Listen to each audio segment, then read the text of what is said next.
hanging out with my pal Tommy Rant right here. What's up? Now, I heard a little rumor from Strictly Business, Brandon Beretta, that you snore. What? That's what he told me. First off, if that bus is paying attention to me while I'm sleeping, that ain't strictly business. That's strictly weird. That is kind of weird, right? I ain't about that. Where'd you hear that from? Him? Her? From him. Her. Yeah. Listen, Buster. Listen, Chooch. You got my number. You know the time. Slime time. Careful, Brandon Beretta is really good at suplexing big fat asses, so he might get you back, but you've been losing weight, so. You look great. Yeah, I guess so. All right, thank you, Tommy Red and Slimeball Sage over there. How are you doing? I'm doing great. I'm enjoying myself at FanFest, and I'm so excited to meet you finally in person. It's been a year since we were on the podcast itself, but now we get to hang out for a moment, and I really appreciate you and everything you're doing. I know. And then, they're raffling that picture that Dennis had done of Frank, which is absolutely incredible. It is incredible. So I see people are buying a lot of the raffle tickets and everything. So I'm proud that he still remembered. I mean, I always say to the fans that without the fans, we would not be having this event. Very true, very true. And he's definitely remembered to this day, and he'll be remembered forever. He certainly will. And for people like you that help it along, the family will thank you. Thank you very much. Barbara Goodish, make sure you follow Barbara Goodish. Any Bruiser Brody stuff you want signed or buy it from her. Message her on Facebook. That's right, Bruiser Brody. Check it out. Check it out. Huss. Trained me, shown me guidance, are on these walls, and it feels bizarre and surreal to be joining them. He's a good guy. He's an outright kind of guy. But listen, we got Slimeball City tickets. I'm Cora, and I am your winner of this. I like it, Dark Bobbadink. You don't? Are you scared of the Dark Bobbadink? It's great. It's great. I can't wait. Honestly, the first and realistically the only. I'm doing great. How are you? We just talked to you last time, but it's in safe hands. My son is watching it. Are you positive? Yeah, my son is watching. Look at me! I'm a physical specimen. Very spicy, very spicy. You got the dirt. I wish. I literally love conventions. Like I'm gonna try to get through her. That's my motivation today. What's your home? I wish I could. Coming soon. You can check her out on Monsoon.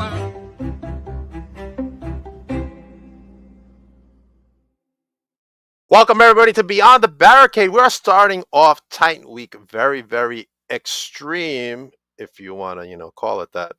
But today I got a very special, really special guest. I always say I have special guests, but this is a really special guest. I have the franchise himself, the one, the only, Shane Douglas. Hi. What's up to all your listeners and viewers? Happy New Year to everybody.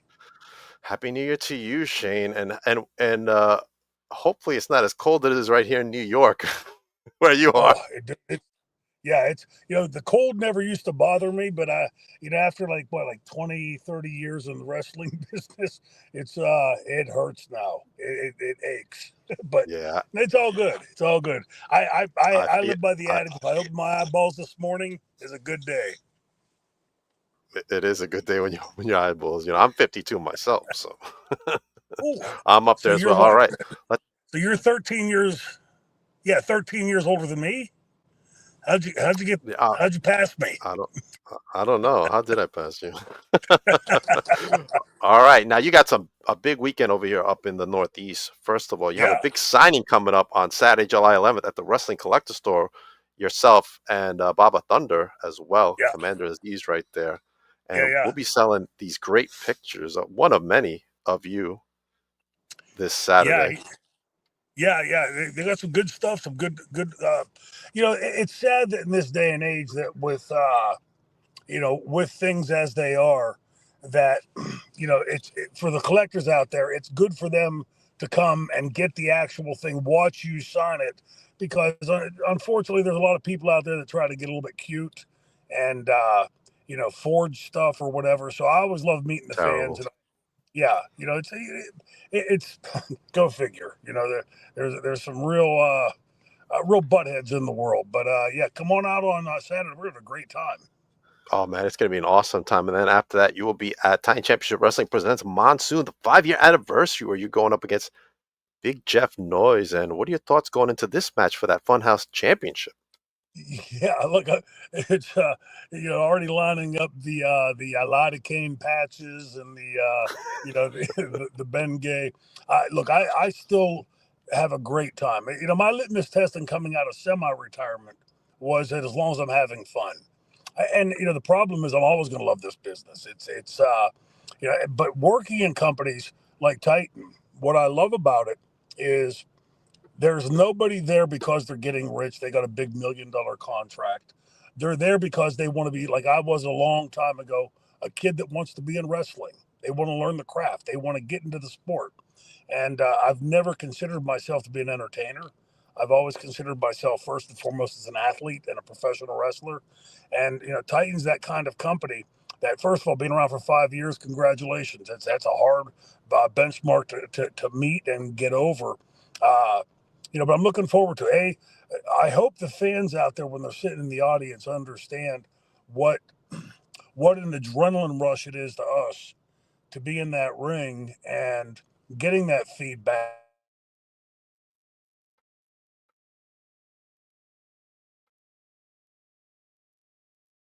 I think we lost Shane for a moment over there.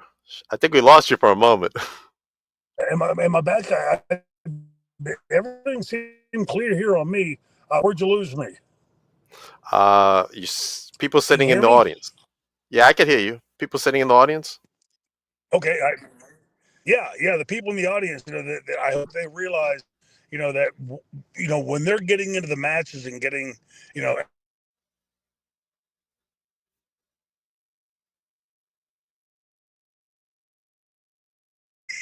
I'm seeing a lot of those spiral things. Yeah, But yeah, yeah. It must be the for the fans, this reception. is why we do it. Right. Yeah, this is why we do it.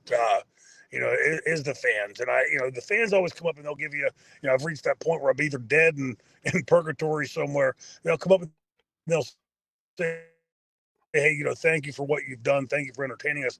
And really, that's a two-way street, because for me, like I tell people, I wouldn't be on here right now, and you wouldn't be interviewing me or even know who I am if it weren't for the fans paying their money to come and watch us wrestle for all these years.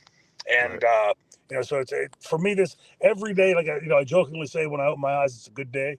But in this business, to have been around this long and been successful at it for this long, looking forward to it.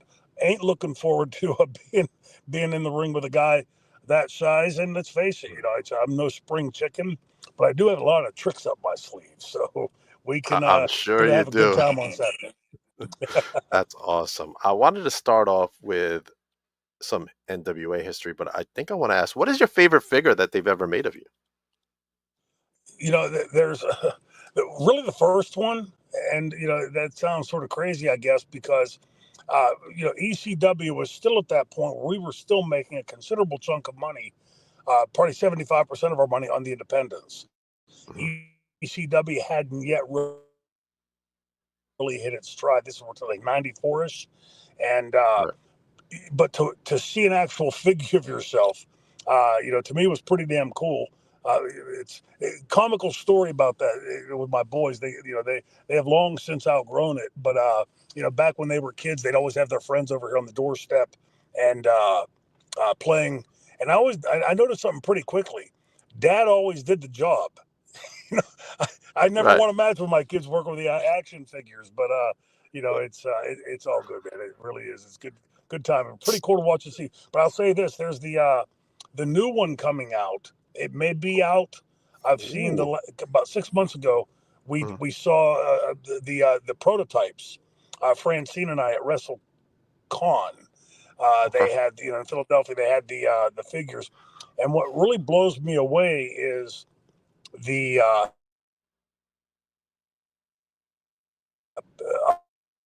other met. We any computer scans or anything like that. But when I Mm. look at the figure itself, other than the articulations in the figure, the figure stands like I stood. It Wow. looks like a mini microcosm of me. I mean, Right. it's really wild. So I think about the technology and everything getting better and better. The very fact that anybody still wants to make a figure of you at this point is pretty damn cool. That is awesome, man. As you can see, some of us can't grow out of it, as you can see by my background. Good stuff. Good stuff. Yes, sir. Good stuff. All right, let's talk about that history-changing moment where you threw down the NWA Championship and declared it the ECW Heavyweight Championship. How did it feel to just create history at that point, launch an ECW to the stratosphere of promotion that it became? Yeah, yeah. Thank God it worked. There was no. Thank God, right? You know, yeah, there was no guarantee it was going to. Right. Look, and I've spoken to the people that many times over the years. My thinking going into the promo, I had no idea if I was going to do it or not do it. When the match with me and Scorpio started, Mhm. and when it came down whether I was going to do it or not, I never plan a promo. I think it looks so much better when you just you and I have no scripts and we're not having any trouble having a conversation. Uh, the only thing I was trying to remember was I wanted to make sure that I mentioned the names of those NWA champions that I respected, Mhm. and just sort of package it in a way. The problem was after the building was about 114 degrees that night, middle of August in Philadelphia. And that was my third match. I was 37 minutes with Scorp, 15-20 with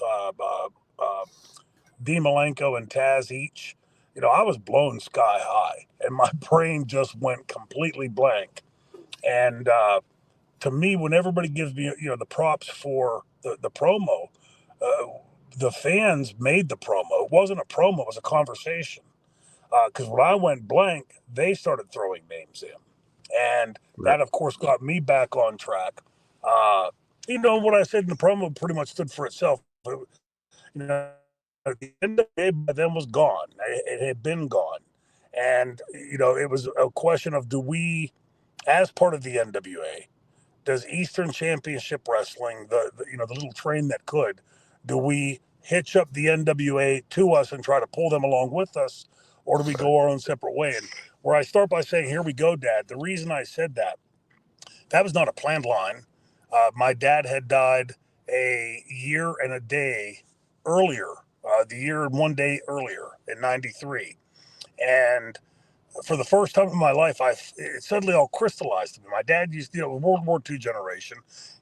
He was 48 or 9 when I was born, and but was always in better shape than all the dads.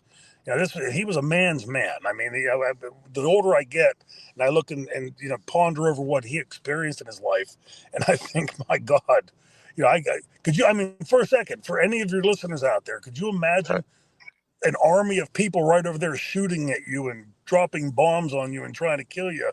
I Yeah. certainly could. Pretty crazy. But That is crazy. he used to teach me in adages. He would say things like, "Son, you can soar. You can walk with your feet on the ground like everybody else, or soar with the eagles." And I used to go, "Okay, Dad." Right. No idea what that meant. What it meant. When I said, "Here we go, Dad," I physically could feel my father standing next to me. And I mean, as real as we're talking right now, my dad was right there. And it was the first time in my life where I understood what he meant by that. It's not a snobbish or elitist thing. Mhm. It's fine to work 9 to 5. It's fine to go do those things. Those are all admirable traits and assets.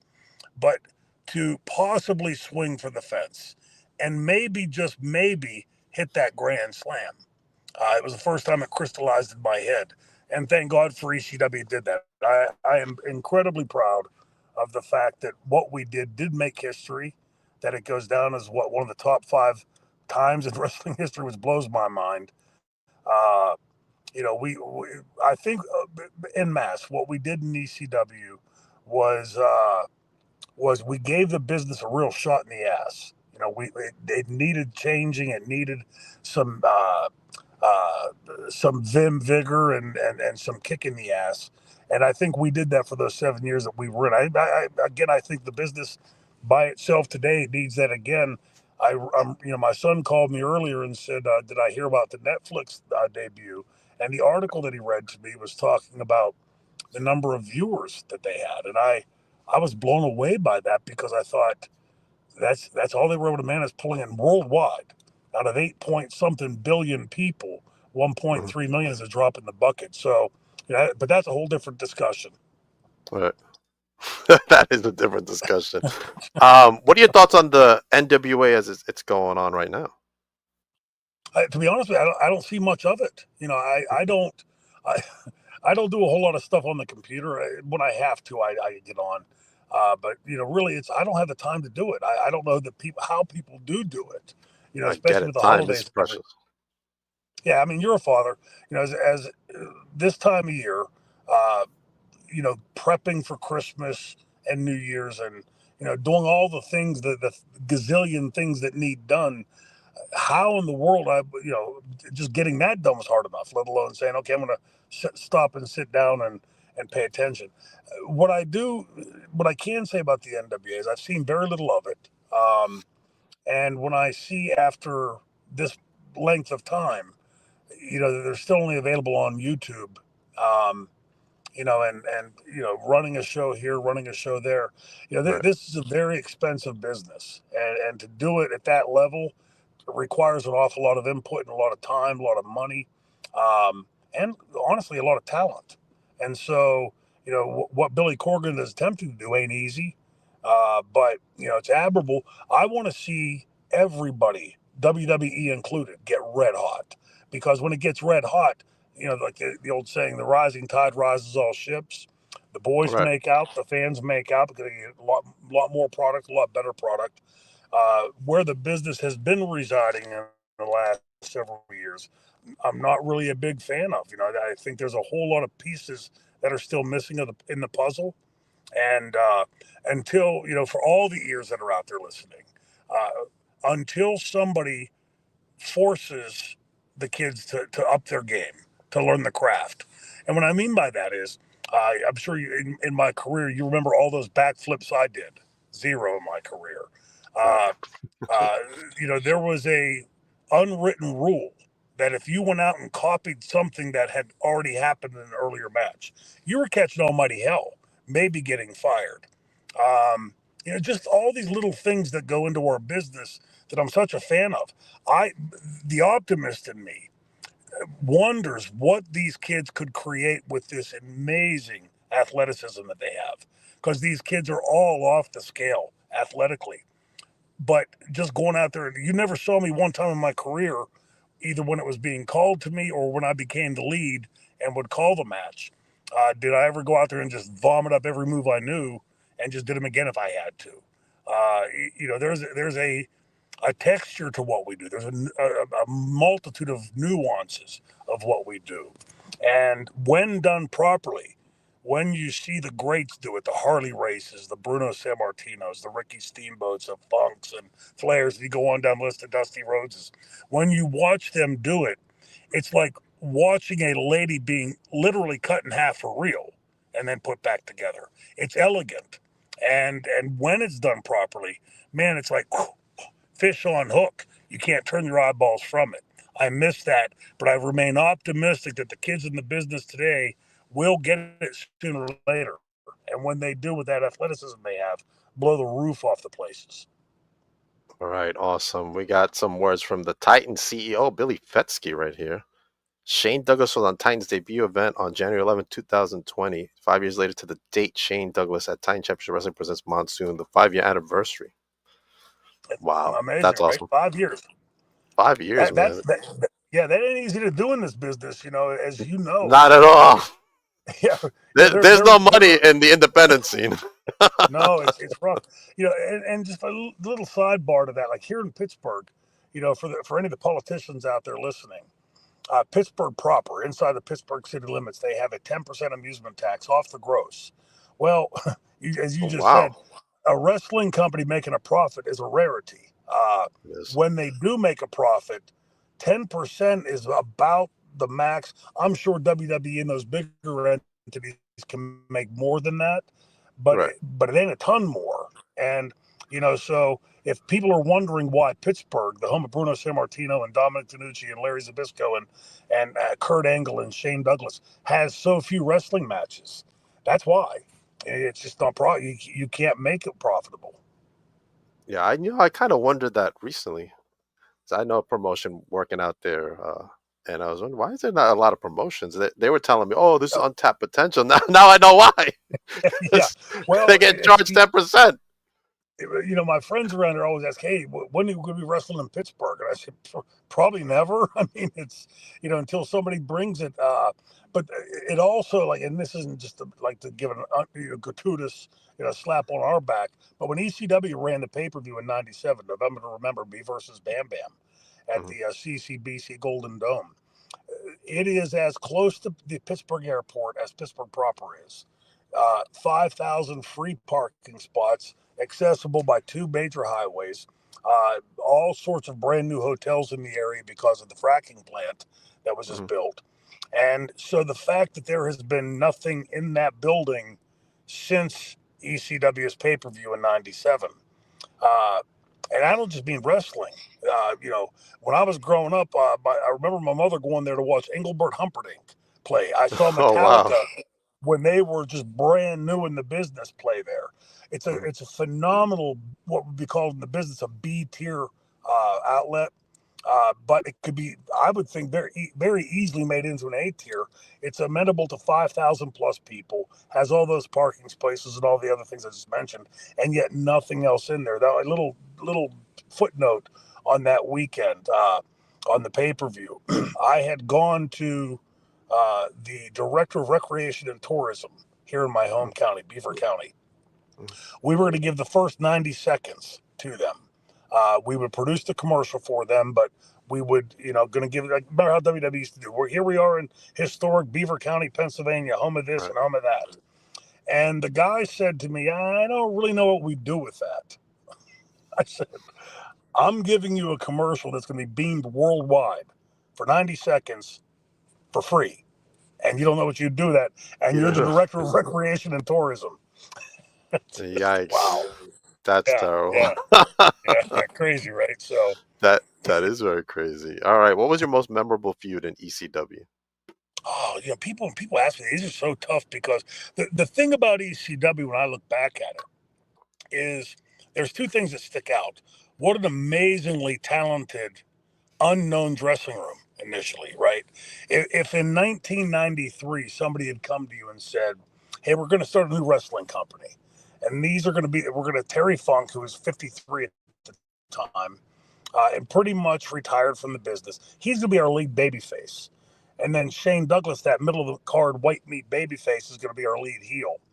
We're going to use a guy named Terry Brunk, Tommy Laughlin, Pete Sinercha, Francine Fournier, Jim Fullington, John Watson. You want to invest. Most people go like, I don't even know who any of those people are, and Shane Douglas ain't a heel, and Terry Funk's old. Uh, and yet you put us together in that dress where I think anybody that now looking back had that opportunity would jump at it, right? Yeah. Paul had his amazing traits. And we can go through a lot of the negatives about Paul, but he had an amazing mind for our business. And he also had an amazing knack of not micromanaging. He never once came to me and said, "Hey, don't forget, put this kind of a spot in or do this or do that." The most he would give me would be like the night I worked with oh God, names eliminator. I'm thinking Perry, but his partner, Perry's partner. Oh God Almighty, in the terrible names I'm so bad with. Perry Saturn's partner in the Malenko? Eliminators. No. No. In the Eliminators. Oh my gosh, this is so bad. Oh, Too many yeah. chair I know shots. you're talking about. I can't remember it too. But uh, this was going to be his first singles match after he and Perry had broken up, and he said, "Just make them before you take them." I mean, it was just little things like that. And, as a person in wrestling that had come up constantly being told, okay, here's your finish, which is 10 minutes of the match. Or, we want you to hurt your knee and do this or do that. We were allowed to go to the ring and pretty much create what we wanted. And that suddenly, for me, took wrestling from being black and white to being full technicolor. I can go out and do this or do that or do that. No, don't do it. Oh, But here the other part of it is in comes ECW, Eric. what what an amazingly talented dressing room, and I've never seen a harder working dressing room than that dressing room. Nobody ever took it easy, or hey, the building's only half full. Let's go easy tonight. Everybody went out there and busted their ass. So for my angles there, the ones that are notable for me, I think if I had to pick one, it would be Terry Funk, only because I was such a Terry Funk mark, and I learned so much from him. I had never been a heel at that point, and getting angled with him was just like, here's a great big book for you to read. This is going to get it, and it was great working with him and learning from him. That's awesome. All right. What's your best rib story you got for us? Because those are my Uh, favorite. The ones you can tell that you won't get you in trouble, though. yeah. I was going to say, like, we talked about this previously. You We did. mentioned the idea.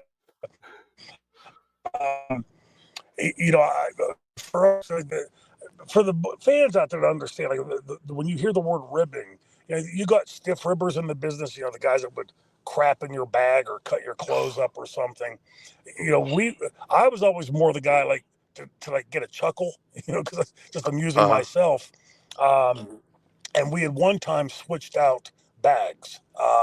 We took Candido's bag, same exact bag, and switched all the stuff out of it and put other stuff in. So when he was going through, we had put a few of Francine's outfits and things in there. So he's going through security.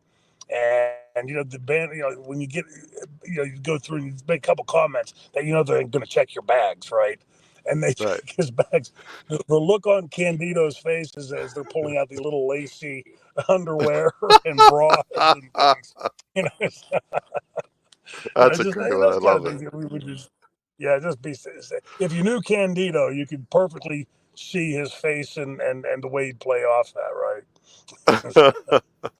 That's a great Incredible story. talent. Eric is in the chat. Hi, Eric. How are you? Eric, what's happening? Happy New Year. Happy New Year, Happy Eric. Hanukkah. Mr. Herb Simmons, owner of SICW Wrestling. Hi, sir. How are you? Good to see you. All the owners and bigwigs are, are in the chat today. They're all the big They're all guys. watching. Oh man. All right. Let me see if we can get a good question. Here we go. Billy Fesky just said you were on the debut show of Titan, and now 5 years later you're back. What does it mean to you to be back at the same event 5 years later? Yeah, I guess earlier we'd spoken about it. The idea that some of these independent companies are obviously getting traction. And the fan base that supports them, that impresses me because it ain't easy to do. The other part of it is just the fact that that I can still get on the road and still do it. Because I love it. I love wrestling. I love being around the fans, and I think a lot of that rubbed off on me from Dominic DeNucci, right? Before he passed away, sadly, a few years ago, I would take him on the road with me, and he had said to me at one point when I first asked him, he said, nobody will know who I am." I said, "Wait, what? You're Dominic DeNucci? You kidding me?" And Right. took him on the road the very first time. And he and I go out to the table, and he's sitting there next to me. And oh, hey, franchise! They start lining up, and they'd get there, and they'd look over. Hey, Dominic DeNucci! They would like go right from me right to Dominic. And I was laughing. I loved it. And he had. Did you ever meet Dominic? I have not. No, I never met Dominic. No. For anybody that met him, whether boys in the business or fans, Dominic loved talking to the fans. He loved being around the business. He loved talking to the boys in the business. And if everybody knows out there what I'm saying, the boys, I mean everybody in the dressing room. Right. Uh, The locker room. yeah, the locker room. And they Dominic would sit there. He was genuinely interested in talking to you, listening to what you were saying, because to him that was life. Just the Right. banter back and forth. And I'm so thankful that the fans that when I did take him on the road, of course, I identified with him, and Dominic would have a line and sit there and talking to the fans. He was an incredible teacher. Was going to be inducted if it weren't for the pandemic. He was going to be inducted to the Hall of Fame for a second time as trainer Oh, because, of course, he trained Mick Foley, me, Cody right. Michaels, Mark Curtis, Brian Hildebrand. He's a pretty talented trainer, and it was when I look back and I think to myself, the fact that how I run into this guy when I'm 13 and a half years old and putting on the world's first backyard wrestling show in 1978.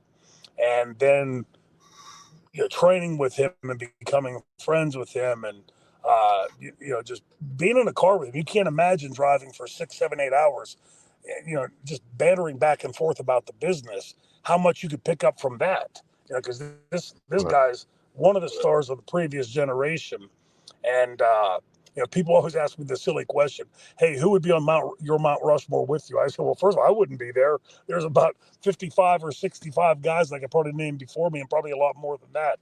But guys like Dominic, guys like Bruno, guys like Harley, again, you watch those guys in their work, and when you understand the business like I understand it, and you watch these guys work, it is so elegant to watch at how effortless they made it look. It wasn't work for them. It was they loved doing this. And I'll give you I one love real it. quick story about Bruno Sammartino. Awesome. Before he died, he showed me this picture. Little 5x7 black and white photo. Looks to be like mid late 60s. They're all wearing real thin ties, and Bruno's Hmm. neck is like a thigh in that shirt. But it's in a nightclub in New York City, and he's sitting in a corner booth. He's in the very middle of the picture, of course, and to his right are two guys you might have heard of from baseball named Mickey Mantle and Joe DiMaggio. And on his Wow. left, two guys from boxing, Floyd Patterson and Sugar Ray Robinson. And I mean, what an amazing photograph. And Wow. when you see their faces, DiMaggio, Mantle, uh, uh, Robinson, and Patterson, they they're giddy. They are sitting with the world wrestling champion, and it shows you the difference of the business then till now. Right. The respect that Bruno commanded not only in the business but in the community. Uh, at the time he became champion, which was in the 60s, he, excuse me, Italians had been discriminated against quite a bit. And suddenly the world wrestling champion is a Paisan. He's an Italian and he's doing these incredible, great things. Yeah. The unions in Long Island, he almost became your neighbor because they built him this beautiful home Really? and for him to move into. And he thanked them. You can only imagine Bruno, such a gentleman, uh, thanked them for it, but said that his mother was in and his father at the time were still in Pittsburgh, and Pittsburgh was his home. Uh, but what a thing to go out and for these workers, I'm sure weren't getting rich then, but pitching in whatever they could to build this house for Bruno Sammartino, Right. I think spoke to them, what he meant to them, not just as an entertainer or as an athlete, but as a member of their community. Busting out of these stereotypes and the stuff that Bruno did. When you look back at it, for me, as being the guy that's been the champion and expecting him to be the draw on the show, when you look and see that for 12 years, every single show he headlined sold out. It's like 146 shows in a row, which is Hmm. just mind blowing. Um, it's as you can tell, I have a great regard for the generations that came before us. But having gotten to know these guys uh, outside of the ring and learning from them while we were training at Dominic's school, and then understanding the business and getting in, I still learn stuff about the business. And when I do, I usually reflect it back against what I know of Bruno, and Right. it never fails to blow your mind. What a great guy this guy was. And I'll tell you one real quick story again about Bruno. When he was about 80, 81 years old, we had the Hildebrand Comes Home show. Curtis Hmm. Comes Home in the Ross Traver Ice Gardens here in Pittsburgh. It was the only show in history to have ECW, WCW, and WWF on the same show. We weren't allowed to film it because of that. But Brian was dying of stomach cancer. And, it was a literal who's who of the wrestling industry. And Mark Madden, who used to be an announcer in wrestling, he Right. he plays a heel on radio here in Pittsburgh. So, like for instance, if the Steelers have a good game today and win, he'll go on and say, "Well, yeah, they won, but they sucked because of this and that," and it just stirs people up to call in. Right? Right. It's a smart move. It's a great move. Well, he always talked crap on Bruno, and Bruno never quite understood it. I'm down about 1 o'clock in the afternoon supervising the ring setup, and Cody Michaels, who was my co-promoter, I see something moving fast out of the corner. I turn and Cody Michaels is running full blast down to the ring. I'm thinking, what the hell's he in such a hurry for? You know, his Right. eyes are big as plates. He goes, "You better get back here." I said, "Wow, what's going on?" He goes, "You better get back here right away." So what the hell's going Uh-huh. on? He goes, "Bruno's got Madden pinned up against the wall." Oh So I go, no. "Holy shit!" I dropped everything, go running, and I go back and I turn and I look.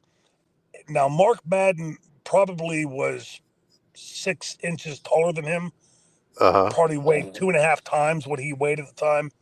Right. And but what was interesting is Madden was pressed up against the wall as Uh-huh. flat as a sheet of paper, and Bruno's like right up in his grill, and his face is beat red.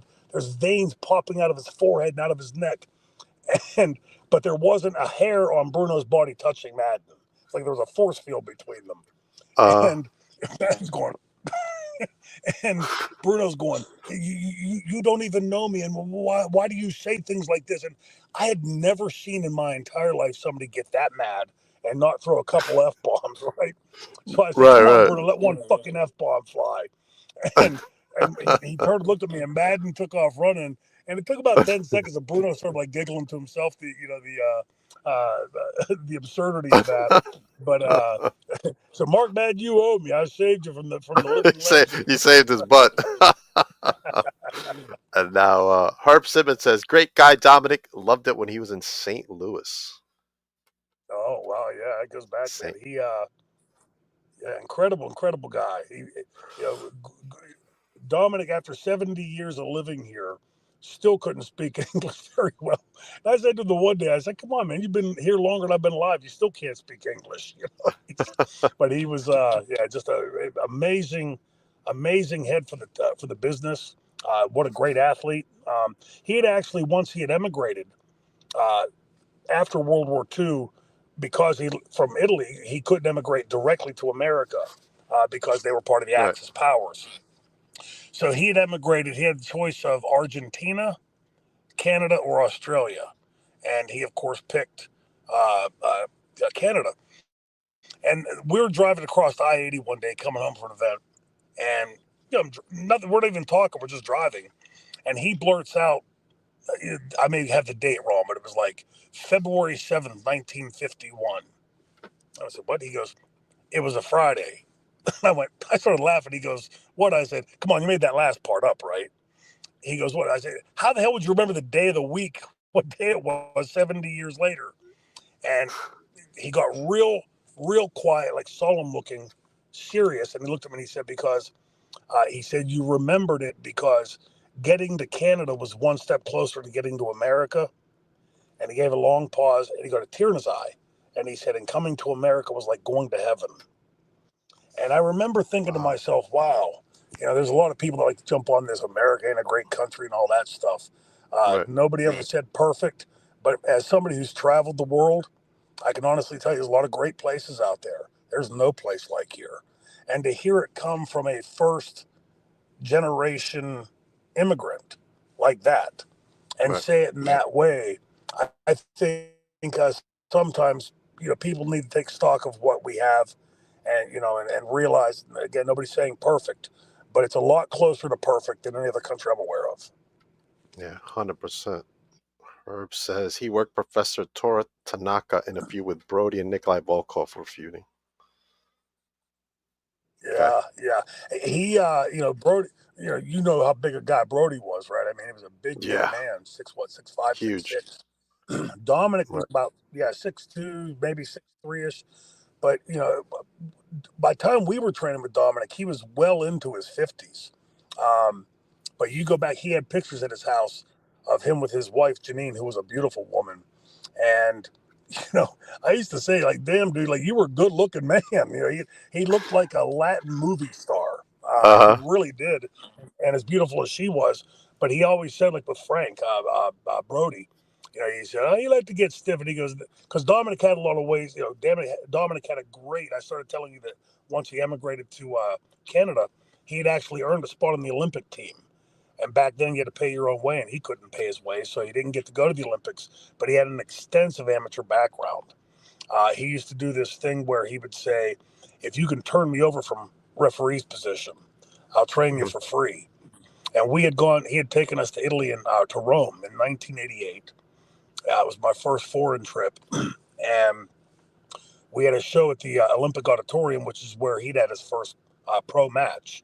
And I think Dominic was wrestling but not Mr. Fujab. Oh God, again names. They pop in a second. Oh, chair shots again. That's all right. I said Fuji in my head. Now I got lost on it. Was the had been in the government. Had was in the diet for Japan. Owned not all Japan, New Japan. Mhm. Um, God Almighty, so bad. But anyway, we Tanahashi, is that Rome. who you're talking about? No. Big Jaw wrestled Oh, I know who you're Muhammad talking Ali about. later. Yes, I know who you're talking about. Yeah, I can remember all that stuff about it. I can't remember the name. Right. But anyway, I hate you. I'm bad with names too he sometimes. yeah. So when Dominic was there, you could see like what Italian people. Um, he was very well regarded, and that as a young snot nosed kid, that kind of stuff rubbed off onto you. And you realize, like for us, he's just our trainer. But and most of his career preceded our time of even watching in the business. Right. But watching him in those matches because of that extensive amateur background. So after that show at the Olympic Auditorium, he we're in the receiving line, and he had it because we're his young boys. We were all after him, and this big guy, if he wasn't 7 foot tall, he was damn close, and just a big raw bone young guy. Well, they were talking Italian. I couldn't understand what they were saying, and Dominic looked at me and said, "Move the tables in the dressing room." So we're pushing it out. And he walked over the middle of the room, got down to referee's position. And when he Right. did, as soon as he got down like that, I knew what he was doing. And this big guy, this huge guy, got down, and for 15, 20 minutes, he pushed, pulled, tried everything to turn Dominic over. Couldn't. He came up, and his tongue was hanging out like a tie. And Dominic looked at me and gave me a little wink, like, see there. You couldn't turn him over because he had that extensive amateur background. So when guys would try to get a little bit snug or maybe like get a little cute in the ring, Dominic would never start throwing punches. He would take Right. them down and lock them up, which he did to us quite a few times in the gym as well. So it was without Dominic, there would never have been a Shane Douglas. Gotcha. All right. I'm gonna ask you the last question. We're running out of time. What do you want your legacy to be remembered as, Shane? Whatever it is, man, it's just even to just be remembered, honestly. Again, I look at all those guys that I've mentioned, and You're so many definitely more. remembered, sir. You're definitely It's remembered. well, thank you. It's but I would want the fans hopefully to remember that uh, maybe I didn't succeed fully every night doing it, but I was the guy that wanted to learn the craft. I wanted to be a good wrestler. I wanted to learn, what it means to draw that house, and what an important spot that is. I always took myself seriously, probably a little too seriously at times, but I was talking the other day with Bill Alfonso, and he and I both broke into what was really the old school of wrestling, and so Right. we saw the transition to the new school, and there were a lot of things that were not compatible between the two schools, Mhm. and in the times when I was probably a little too serious, it emanated from the fact that that's what they expected of you in the old school. So uh, it was a labor of love for me. I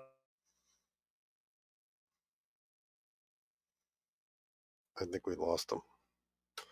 I think Shane may be coming to St. Louis If you love in your May. job, you never go to work a day in Oh, your life. And and wrestling has been a labor of love, and I've never worked one day in my life doing it.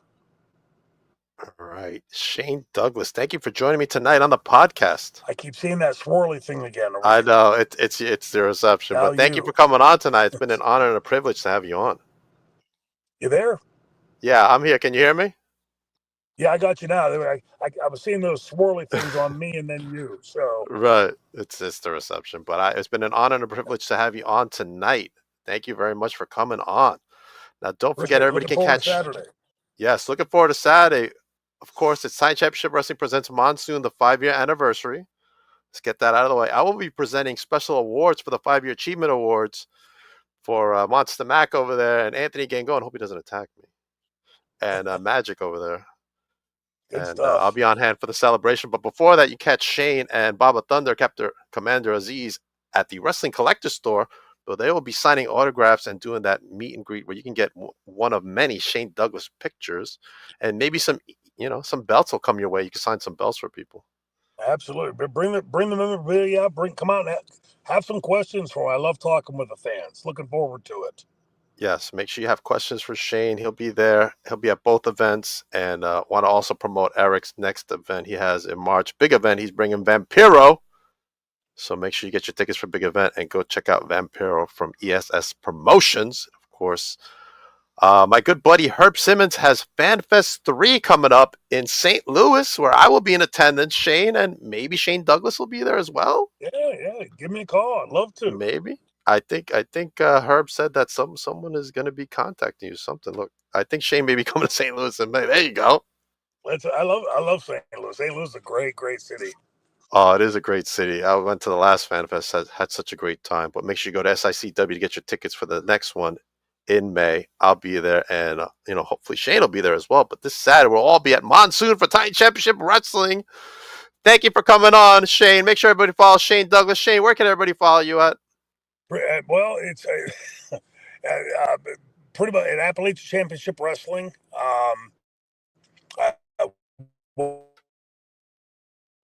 What I think you're cutting out on me, Shane, again. It's goes to swirly handles? things again. I'm sure it's under like on X All right, we'll share Shane's or information on for everybody. Facebook. My two accounts for everybody to know out there.